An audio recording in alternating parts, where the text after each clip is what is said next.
অস্ট্রেলিয়ার পর এবার সংযুক্ত আরব আমিরাতে পবিত্র রমজান মাসের শেষের চাঁদ অর্থাৎ শাওয়াল মাসের চাঁদ দেখা গেছে। বিষয়টি নিশ্চিত করেছেন আন্তর্জাতিক জ্যোতির্বিজ্ঞান কেন্দ্র।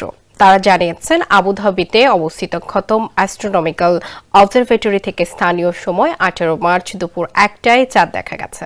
এই পর্যবেক্ষণ কেন্দ্রটি আন্তর্জাতিক অ্যাস্ট্রোনমি সেন্টারের অধিভুক্ত।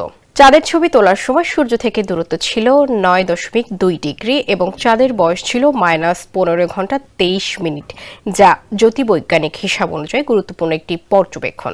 বিশেষজ্ঞরা বলছেন এই ধরনের বৈজ্ঞানিক পর্যবেক্ষণ ঈদুল সম্ভাব্য তারিখ নির্ধারণে গুরুত্বপূর্ণ ভূমিকা রাখে।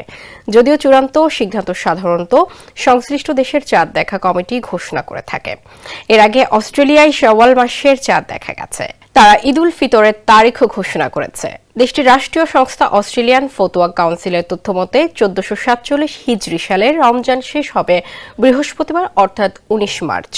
এই হিসেবে শুক্রবার অর্থাৎ 20 মার্চ ঈদুল ফিতর উদযাপন করা হবে।